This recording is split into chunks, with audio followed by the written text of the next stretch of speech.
Hi guys, this is Sameera Reddy and we have Dr. Pallavi Bhurkay, you can forget the doctor part of it. I have 2 PhDs. I'm a mindset coach, a therapist, a psychotherapist, and God knows what all. I love that. We're here to get answers. We're here to work towards a better you. I love anything that helps with self-help and moving towards a more positive, healthier mindset. Because trust me, once you get that little cheat code, and that's what we're here to give you, your life's going to get better. So please stay tuned. Pallavi, I have a lot of questions, okay? And I have promised this audience that we're going to really empower them to break out of something that they're stuck in. But we're going to go in order here. So the first thing I want to ask you is the need of the hour. Everybody's making fun of it also, but a lot of people take this very seriously, which is therapy. What is the importance and the need of therapy? Because my dad used to say, अरे ये तो sophisticated लोगों का problem है, doctor लोग को क्यों जा रहे, डॉक्टर होता है, ये mental doctor कौन है, you know? So I agree. Sameera, for a very long time, when I started to pursue my career in psychology, I was not allowed to do that. कि शादी कोई नहीं करेगा तुमसे अगर तुमने psychology पढ़ लिया. So coming from there and then having my doctorates in mind sciences, mental sciences, I feel I have come a long way. Initially, people have this belief that when we talk of therapy, we are repairing something. Unfortunately, we don't understand that we are a product of our conditioning.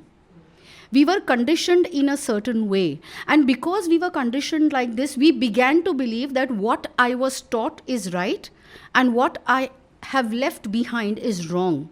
And we live in this polarity of right and wrong without realizing that there are gray shades of my life. Therapy helps you to bring these gray shades of life to light. And then it is a choice that you have or you can make when you say that I choose to do something about a certain part of my life which might be functional or which might be, I can live it differently than what I have been living so far. And therapy helps me to embrace those parts of me that I have left behind. And they are very, very important and significant. Because when we were born 100%. And then slowly, because somebody said you cannot be this and you cannot be that and this is right and that is wrong, we began to suppress those parts of us in our unconscious mind or the subconscious, like we say it in the layman's term. When we suppress this, your mind then puts everything deep down, and what comes up are the so-called rules, which we call as the critical filter that decides what is right and wrong. This critical filter is made up of only 4 things. They come from my socio-economic, educational, and religious background. And these define what is right and what is wrong. However, a curiosity that was curbed because my mother felt that I was being curious and that was threatening to my survival, and she slapped me because it was out of her fear. And that curiosity went deep down into my unconscious, and today I'm not exploring my curiosity. In turn, what I picked up to fill in the void of the curiosity is a pleaser. And now this pleaser is playing out till a certain period of time. When I come to a mid-level manager and I'm not growing in life, that's when people believe, arey yaar, the bosses are so not okay, they are biased, there is sexism, they are anti-feminist and this. Too many labels carried out without realizing that probably certain trait or one of the traits that I carry was suppressed that makes me unique. And can I look at it through therapy and see whether I want to bring it to the table today or keep it in my bag and use this trait at another time? But that trait then becomes available to me in therapy. I'm able to own lost parts of me.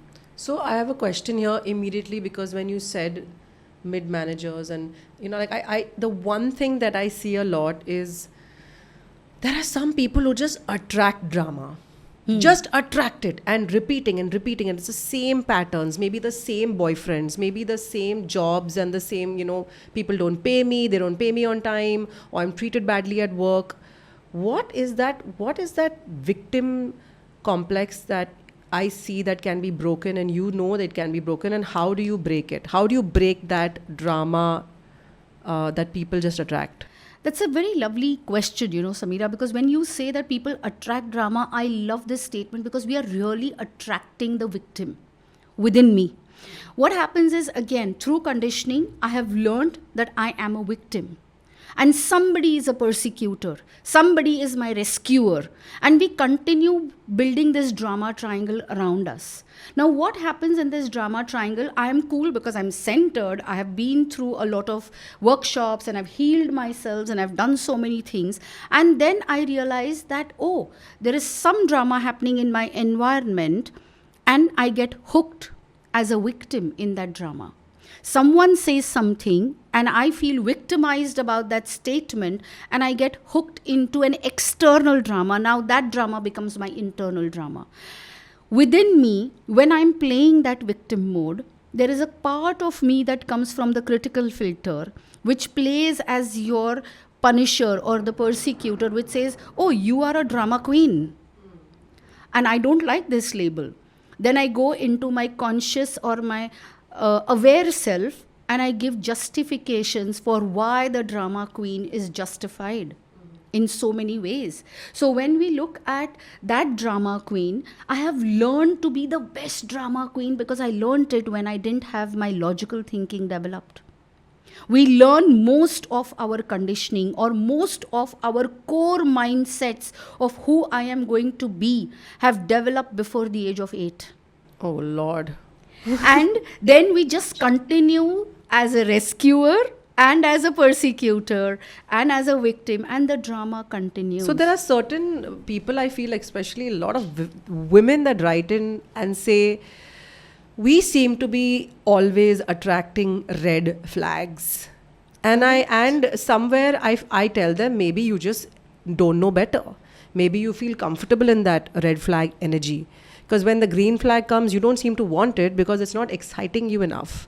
So what is this disturbing pattern that most young women and older women, I feel, are attracting, and how do you break it? Why is it there? I feel every drama is out there to teach me a life lesson, to become wiser. We are otherwise. And what happens here is that in the hook, the drama, or when I look at a victim, if I'm getting hooked as a victim, or if I'm getting hooked as a rescuer, or if I'm getting hooked as a perpetrator, that is learned and practiced for years together. Imagine something happens to us at the age of 6, and I learned to cope with that trauma as a child. And I have practiced it so many times that it has become automatic for me. I'm not thinking twice before interacting or reacting to my environment. And 99% of the times I am reacting to my environment and I'm not responding to my environment. Responding comes from aware, conscious choices. Reacting comes from the unconscious unknown. And we keep inviting that drama every time because it's life's way of telling us, look at this is what you need to heal, this is what you need to heal, this is what you need to heal. And often I get attracted to the red flag because I know it's the known to the mind. And the fear of the unknown, to actually go into something that you don't know if it'll make you happy or not. Perfect. We are always afraid of the unknown. And the unknown is the green flag. So you're willing to stay with that guy who will cheat on you or who will not treat you like what you deserve because you just are like, I know this and I'm going to stay in this shit, but I won't go for a green flag because it just feels too safe, and maybe I don't know how to be loved like that. I don't know how to be accepted like that. Because sometimes an abusive relationship is so comfortable because it helps me to be in a victim phase that I don't want. I'll give you an example of a client I was seeing, alcoholic, and we had treated him, he had been into a de-addiction program, he went back, he came, and I think almost 1.5 years later, the wife brings him back and says, he hasn't healed. I said, what happened? And the whole idea was she was so tuned to him being alcoholic that when he was not drinking, she kept reminding, don't go into that lane. There is an alcohol bar. It's a bar there. You'll get hooked onto the bar. Oh, you know what? Don't go and drink with your friends. Oh, you know that alcohol was your favorite. So don't please go into that lane. And she kept reminding of the alcohol again and again. And her payoff of doing this was that her in-laws were saying, oh my God, only you can stay with a person like this and we can't take this person. It was her heroism that kept him an alcoholic. Pallavi, I'm smiling to this because I cannot tell you how many, like I'm 45 now and I see a lot of maybe 10, couples who are 10, 15 years just ready to embark. And that's the first thing I tell them, that number one, don't try to change your partner. Okay, you're not here to save anybody. You're not the nurse. You're not the person who's feeling heroic and saying, I will be that person to change you. And when you get in that place and then that power trip starts and then it starts shifting, it starts getting very toxic. So it's very, but that being said, it's very easy to say it, but it's very hard to actually look from a third person point of view and say, can I really be in this relationship as someone who will just allow the person to evolve and to be, which comes to one of the most hot topics, at least for me. I think that a woman, when she's getting married, even a guy, nowadays they are thinking of all the rubbish. What lehenga I'm wearing, how many people are coming, aur budget kya hai, do I get these nails done? Are you really asking yourself these solid questions like, am I number one ready? How much do I know about marriage, that I know what I'm getting into? What are the real core questions so that you don't lose yourself? Because 90% of women that write in are writing in on my DM saying identity loss, especially after kids. So let me come to the straight question, which is, what are the questions have we asked? And I'm sure a lot of married women are like, why haven't I heard this before? But you're already married, but these are the questions I should have asked. Right. There has been a drastic change in marriage maybe 20 years ago, 10 years ago, and today. Today we marry for convenience. Wow.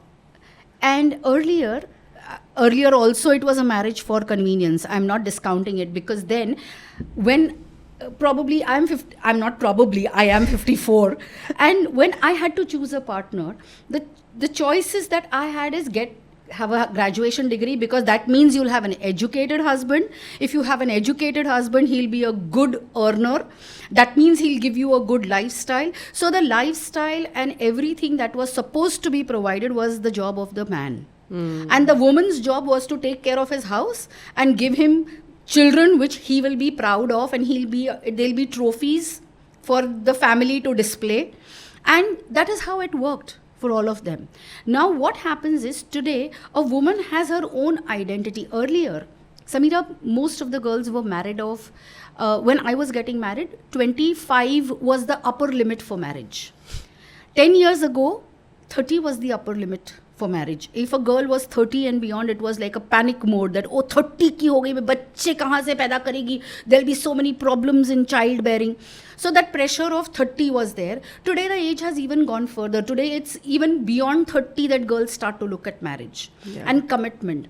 Now what happens in this time is, by the time you're 25, your belief system crystallizes.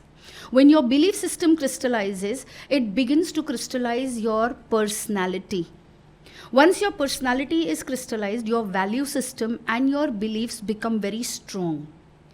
Now, we all have understood the importance of self-worth and self-esteem. And I already know what I'm worthy of. So when I'm looking for a partner, I'm looking for everything that I am worthy of in a partner. And so many times, some things that are not working for me, or which I would consider are my voids, because they are my voids, I don't even see it in my partner. And then there are twins who come together as a relationship, and then we are too similar to adapt to each other. We are just too similar. And the same similarity which was attractive now starts feeling repulsive. The whole idea is, what am I bringing to the marriage and what is my partner bringing to the marriage? What do I need to adapt to in this marriage? How important is my family and its value system compared to the other person's family and his or her value system? And can we coexist? Can we become independent? Or can I become codependent? Very simple. This is me. These are my voids. This is my partner. These are his voids. Oh, beautiful. We just are made for each other. We are so thick together. Wow, this is amazing. And do you know, Sameera, I found the best man in this world. And 3 months down the line, 4 months down the line, when the honeymoon period is over, which is even slower. 3 months is like in very ambitious moments that I'm talking about. It's too less even now. We live in the China world. So longevity is lesser. What happens here is that, say I work on my voids and this is closed. It's no longer a void. He works on his voids and this is closed, and now we are clashing. And this is not a perfect relationship again. Am I going to be patient enough to listen? Am I going to be patient enough to learn? Listen to what drew my partner to heal a certain aspect of him. Can I replicate that for myself? And learn, do I want to prove myself right to my partner? Is the relationship more important, or is the fight more important? That's so, that you've just hit the nail on the head. I feel like most couples just bang at this whole, let me prove, let me say, you come onto my side, I know better. I've been married now, this is the 11th year. And I cannot tell you that's the one thing. I'm not saying that I give in, but I walk and he walks and I walk. And the key is communication. I'm hurt. I don't like this. It's upsetting me. You've evolved. I've evolved as different people. I'm telling you what, Akshay and me started off 10 years ago. Where we are today are just poles apart. But we've every year stepped in together with that. We've taken steps. And we've constantly understood that he's not boxed me. That Sameera, that young, naive, happy girl who decided in 2014, oh my God, let's get married. And he was also, we both realized that we have like so many points of having to come together and realign. And we always say this to each other, that if we hadn't done that, we couldn't have even made it to 10 years. Because we are not the same people. Definitely. But I see a lot of couples saying he's changed. Why is he not doing these things? Because there are constant changes. And what do? Do you fight, and do you fight for it? Or do you say, you know what, let me just go with it and let me try to see how we can work through this. So I love that, but not many couples make it. Now, do you really think therapy can help? Definitely. I feel, see Sameera, for me, every experience any human has 3 anchors to it. One is a sensation, one is an emotion, and one is the cognition. Now, when I say sensation, that means my partner and I are having an argument and I start to feel anger. That is a sensation. That anger goes into an emotion that, oh, he is making me angry. And the third one, how dare he make me angry, which is my thought. And all 3 of them are irrational. Because I am angry is a sensation, but that sensation has been mislabeled as anger. It could either be that I'm feeling hurt because I'm not feeling understood. I'm feeling sad because probably I realized something about myself that I didn't know. And probably something is happening between you and me, and you are right and I am right, but the environment in which we are existing is making us feel helpless. And that is in turn making us angry. Often we are blaming each other, or rather, I would say, we give so much power to our partners by saying, you made me angry, you made me jealous, you made me, you made me, you made me, you made me. I am saying, wow, how powerful is that man that he can make you a puppet? Absolutely. Or how powerful is that woman that she's made you a puppet? And then you're just not even taking a moment to actually heal or understand your own power or accept, or you're just scared of going there. That's too much work. So you're busy blaming your partner कि तेरे वजह से ये सब हो गया. I changed because of you. You did this. That's why I'm scarred. So now I'm like this. Or it's this blame is the most toxic thing in relationships. And I absolutely agree with you that it is. I think couples need to take a moment to understand that little ping pong game can keep going on, and you need to stop and take a moment and then try to start on a healthier footing. The first question I usually ask any couple who comes to me for therapy, do you want to be with each other? Or what percentage, if you had to give it a number, how strongly do you want to be with each other? The second question I ask is, do you have someone better? Because what happens is, often when we as humans find something better, then we want that better in the existing partner. Okay. Wow. And then we don't want to settle for this, without realizing that what I see in something else or someone else might be just the top of the iceberg. And what I don't see might be more dangerous than what I can handle right now. Two is, am I emotionally involved and connected with my partner? Often I have seen many of us have a cognitive relationship, or a relationship full of thoughts and communications. I have seen people who say, oh, we communicate very openly, our relationship is very transparent, we can say anything to each other, and my husband can come and tell me about his affairs and his flings.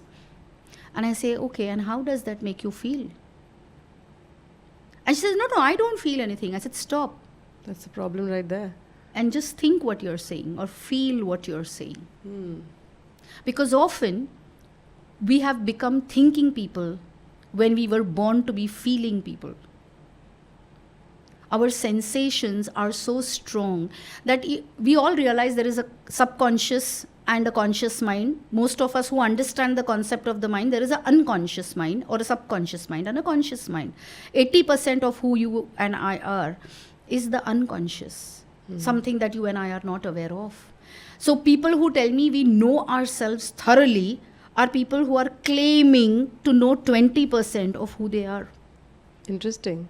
But then what happens in this part when one of the major questions always coming up, and I speak openly, so I guess women feel comfortable enough to say that the sex gets boring and partners lose interest, and then the woman is panicking because she's worried, and I'm sure the men also panic at some level, and then you're just sort of, it's more like a mundane thing.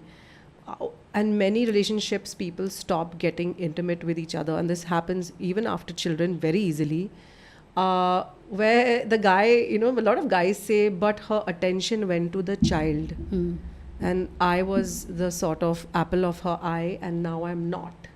And when I hear that, sometimes I'm like, what do you say? I mean, childbirth is not an easy thing, but they feel very like left out, and then they usually go outside the marriage. But putting that aside, what does a couple do when they are having intimacy issues? Like, how do you fix that?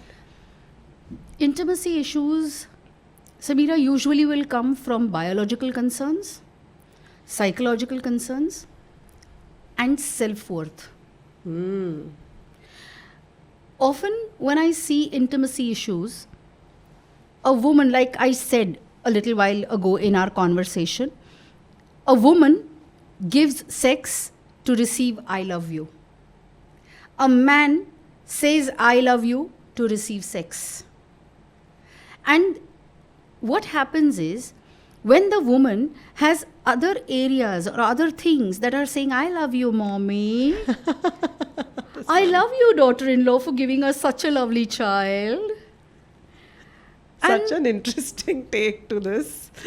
And the wife is saying, okay, I don't need to give sex probably because I'm receiving the I love you from so many areas of life. The man starts to feel ignored and unwanted in this relationship. Because for him, if my woman doesn't desire me, then probably I'm not worthy of the world outside of me. So then, what am I worthy of? Let me go explore. Because she's too busy receiving her I love you. Where do I give my I love you to get what I want? And this can also turn opposite, where I Yes. feel the man is so busy in his whole success story of becoming that provider that it has been instilled in him since he was a child, that as a man you have to like provide, that the women then seek also. Definitely. What happens is, there cannot be two men or two women in the house. Ooh. So this masculine alpha energy that most women are now today in this generation are becoming.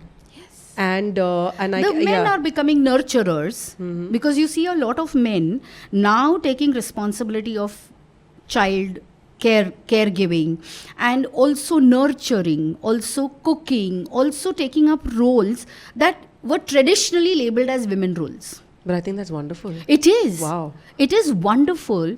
But like I said, we need to have that role reversal at each time.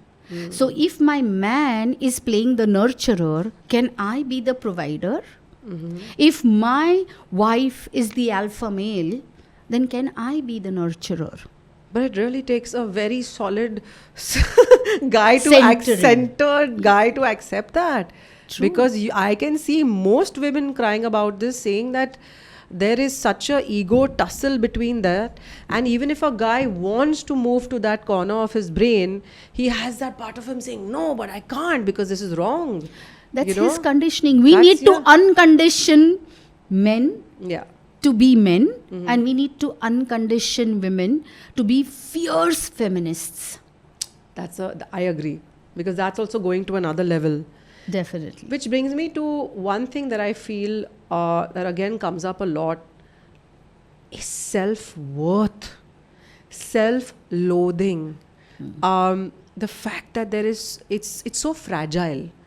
You know, whenever I put up posts on the fact that I do struggle, I do wake up so many times and I just like, I don't feel good.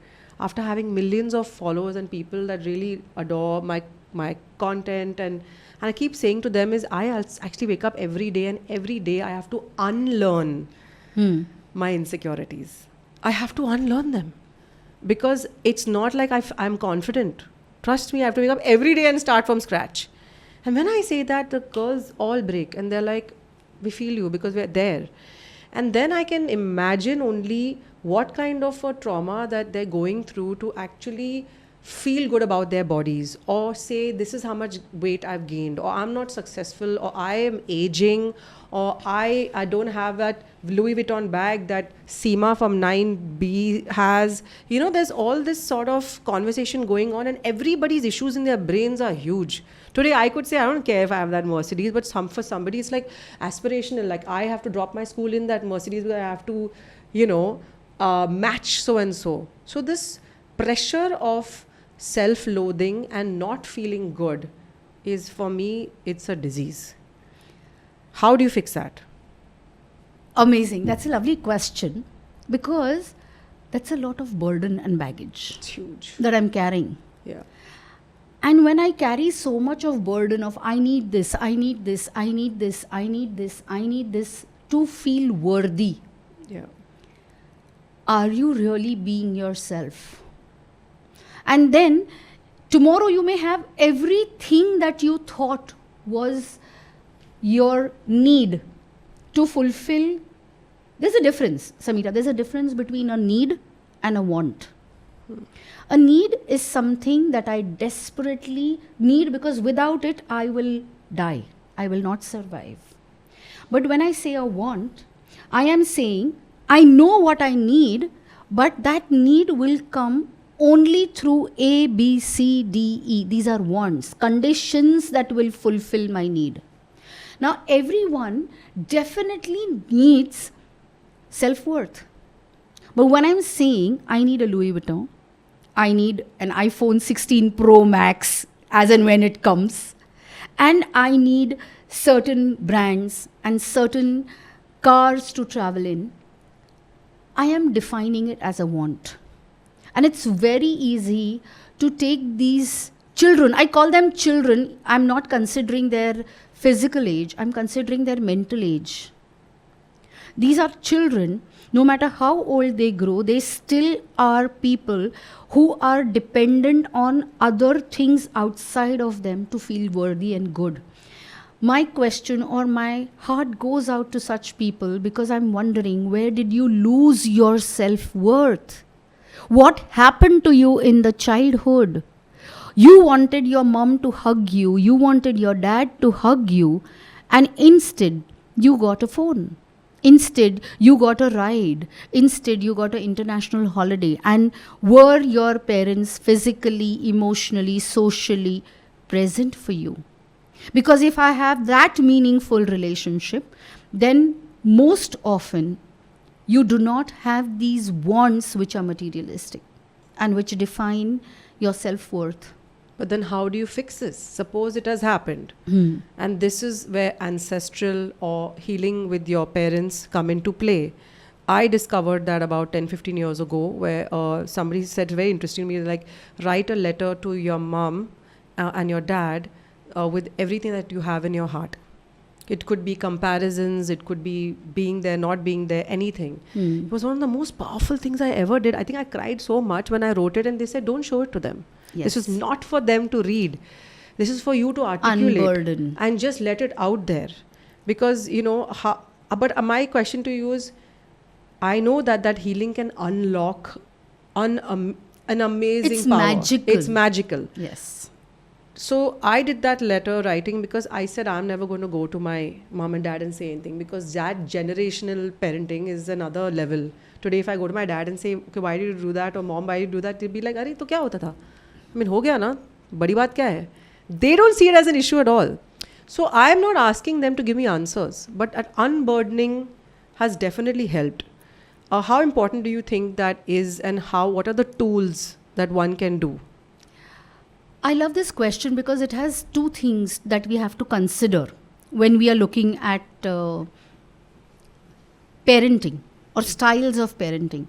We have to remember, Sameera, at no point in time, I really wish that every child when he was born or when she was born, they came with a user manual. Treat this child like this to make it perfect. Yeah. We didn't come with it. One more myth to break. I, as a soul, chose my parents. My parents didn't choose me. So if I have chosen toxic parents as a child, I know it's a very huge thing that I'm saying, because if you ask me, that infant or that child who's born has no brains, has no knowledge, and how does he choose which parents?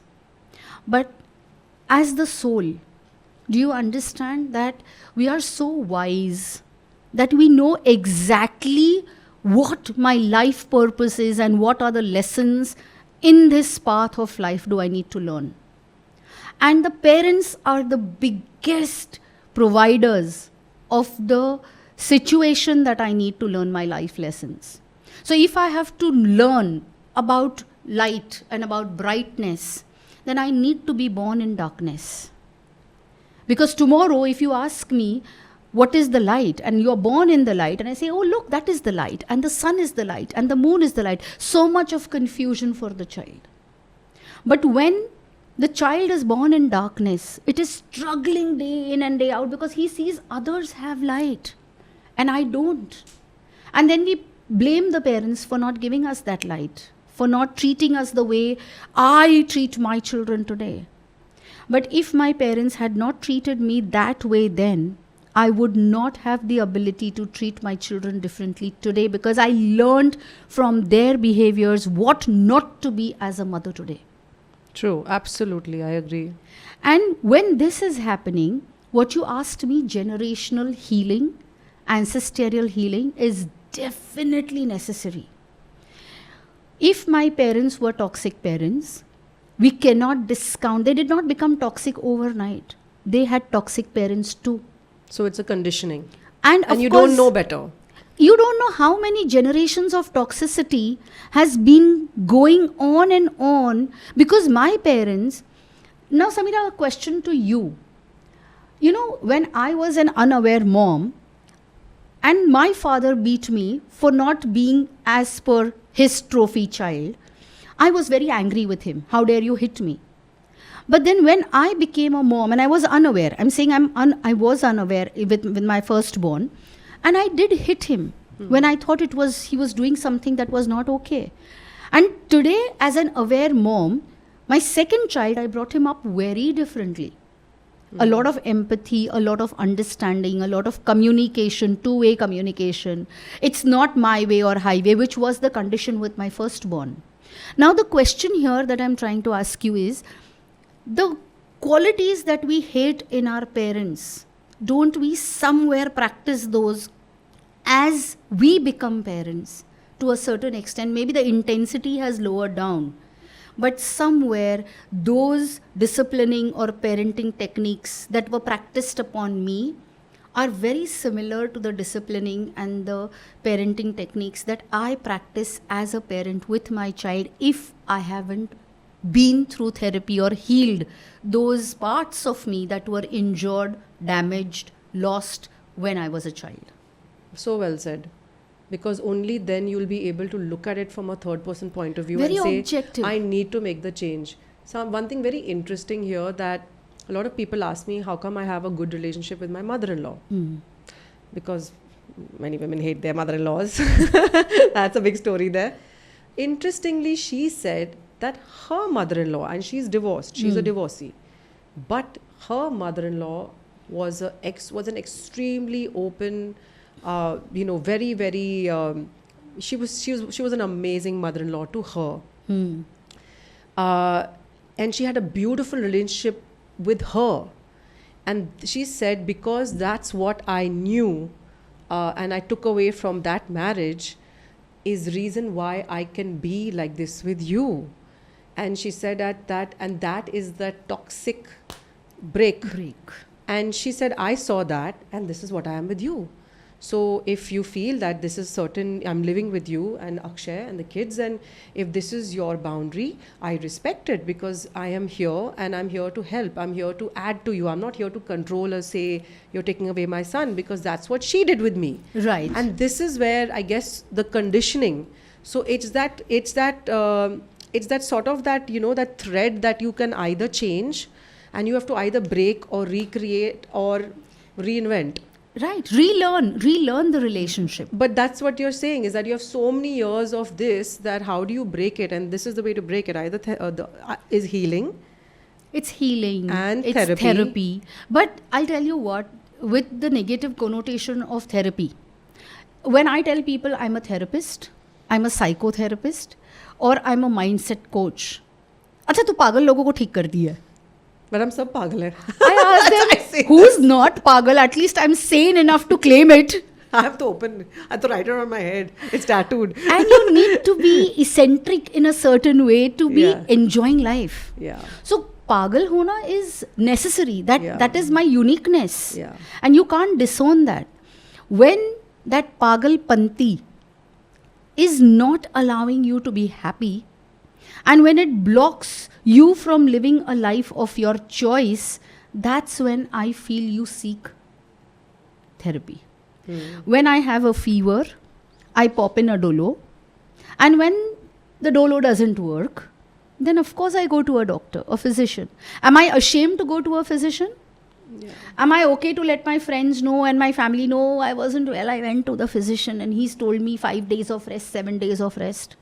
So if I tell people, look, I wasn't dealing with life or with whatever I'm perceiving right, I did go to a few people that I trusted, and the advice that I sought from them did not work for me.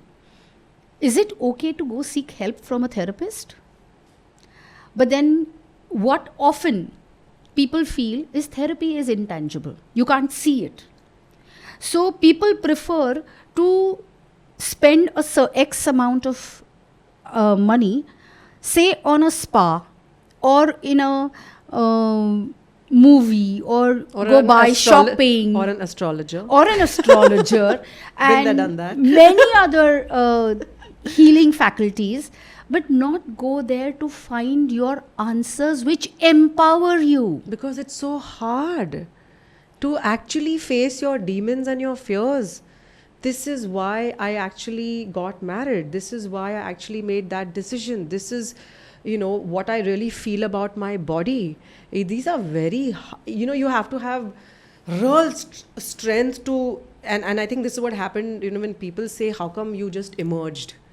So people think that, oh, she just emerged and she just, this is this reinvention. And reinvention for me is one of the biggest things that I think that I propagate. At any point of your life, whether you're 30, 40, 50, 60, 70, 80, my mother-in-law has done it at 69, she reinvented herself. And she came back with a bang. You look at, anyone today, that you have, age is not a number. In fact, when you can have the guts to really sit and say, I want to change something about myself. I say this, you have barely 80, 90, 100 years on this earth. You cannot be that pleaser and stay in this position because you are kind of just making somebody else feel good, or putting up this face for society and saying, oh, my marriage is fine and everybody thinks everything is great and I'm going for the Diwali party with that new Dhanteras ka necklace and oh, it's all good. But inside, when you go and you're taking off that necklace and you take off that sari, are you actually okay with who you are at this point of your life?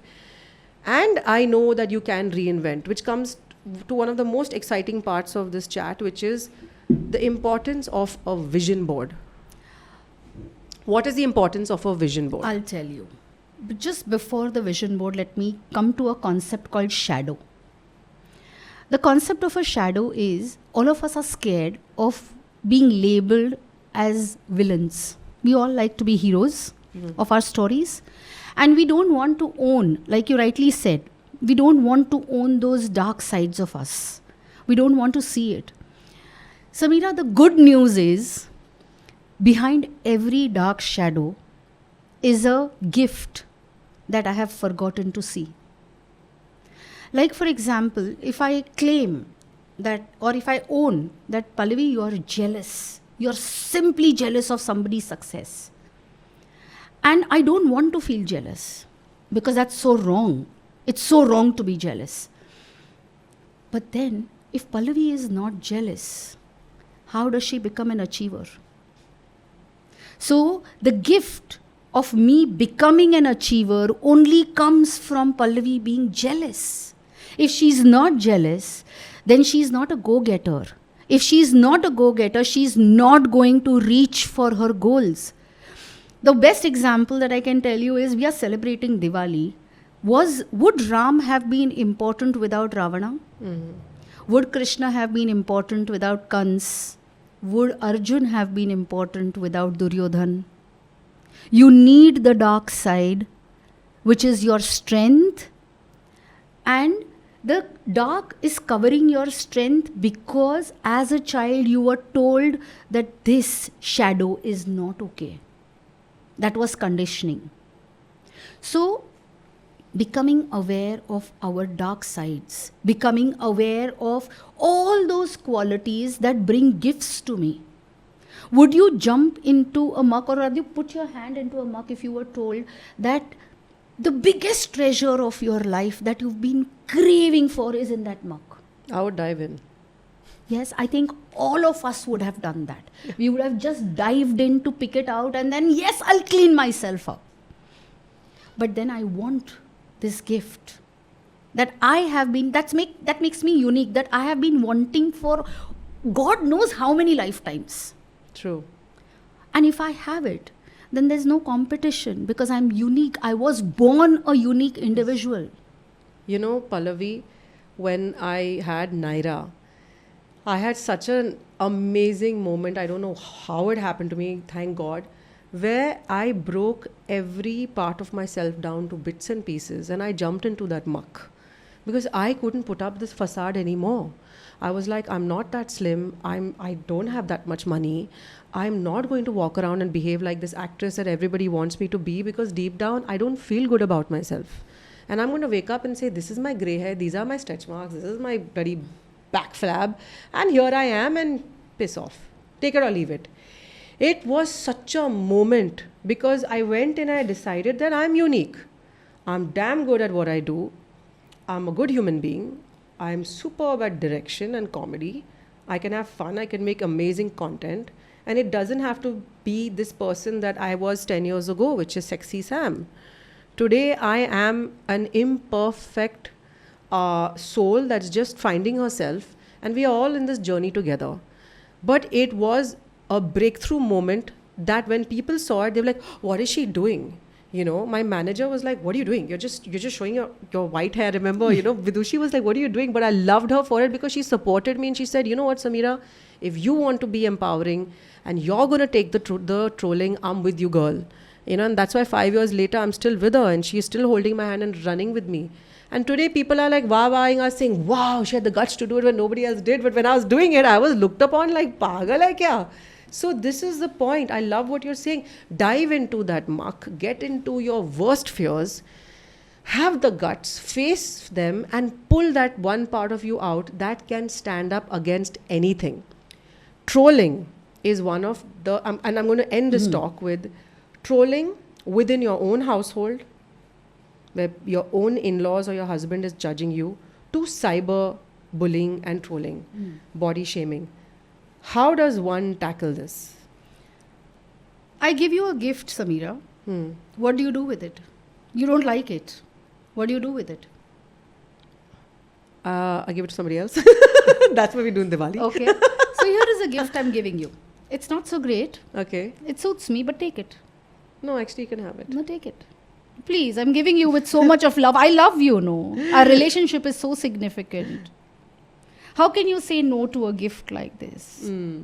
What's happening is a bully is giving you a gift of a label, and the minute you accept it, you are empowering this person to give you more and more of this shit.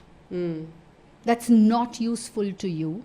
It's a burden to you. It destroys your self-worth because it is mine.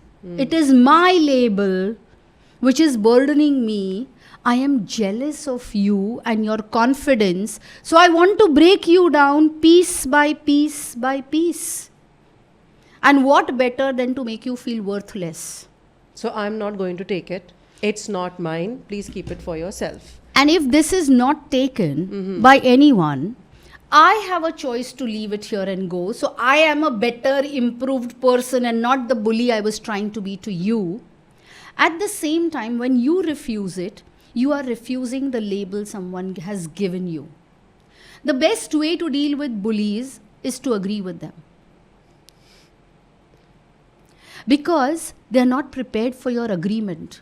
They are all prepared for your disagreement. When someone says, Pallavi, you're fat. And if fat is my trigger, well, I am triggered and the bully has won. Because he knows that fat is her trigger and now I have a trigger. I can trigger her whenever I want. You have handed your button to him or her. But honestly, what happens is that if this person says, Pallavi, you're fat. And I think for a second and I say, well, yes, I am, as compared to so many others you know, and you are comparing me to that fat. And I know so many who are maybe more obese and more fatter than me. And according to them, I'm thin. Well, you are right in your way and I'm right in mine. So that is how we can deal with. So you basically don't give them the power and you don't take it. Yeah. There is, you said that there is a sacred garden exercise. Yes. Can you tell me more about it? Like I said, when we were born whole and complete. And the sacred garden is a visualization. It's a creative visualization which doesn't take too long. You just close your eyes and you go to a garden which is very unique and your own. Only you have a right to choose who's going to be in that garden. So you are in complete power of what happens in that garden with you. It's an open space. Open without boundaries. So your garden will expand to the extent you want it to expand. There is no limit to your garden, which is symbolic of there is no limit to who you can be. And if your garden has a boundary, ask yourselves, where am I binding myself in life? You explore your garden. The exercise is very simple. You sit in your garden for 1 month, every day, 10 minutes. I promise you, your life has transformed. Interesting. And how would you say someone could start with a vision board? The vision board is a lovely exercise to get your immediate needs, wants fulfilled. Your desires. We all desire something. So it's a good idea. What I have seen with people making a vision board, you go to Google and you type out a vision board and you find millions of examples of vision board. And people have made plans on the vision board which will last them 7 lifetimes. Keep it simple and straight. Vision board is something that is measurable, which is short, which can be seen in the form of results. So vision board needs to have 1 or 2 things that you will define in a timeline, that by so and so date I will have these things. And I have these things before this date. So act as if it's already there. When you tell your mind it will be in the future, the mind doesn't work towards it. But when you tell your mind I have it, then you have to act like you have it. So start acting like you have it. I have a great body. You do. I'm just saying it right now. I'm gonna You wear do. a bikini and walk out of the studio right now. I'm going to wait for that body to wear it. You do have that body. You will manifest that body with a vision board. Manifestation is everything. And I think that I feel it's really worked for me. I think I'm already in my mind leap years ahead, and that's why I'm already leaping towards it. I feel that has really helped me. But Pallavi, or I must say Dr. Pallavi, I think this conversation has opened my mind up, because a lot of things that I thought that I knew, you've just articulated it and you have put it into absolute tools. Like I have a toolbox in my hand after this podcast, and I hope others do. It's almost like you're walking away with all these little exercises, tools, and little sort of cheat codes that can help you get towards something, because I think that's what all of us are actually here for. True. So I'm pretty excited. Thank you so much for having me, Sameera, and it's a pleasure to meet you. We're all here to grow. We're all here to grow. Oh, yes. And wishing you guys happy growth, happy evolution, and most importantly, just a good life and a happy life. A life of your choice from today. Yes.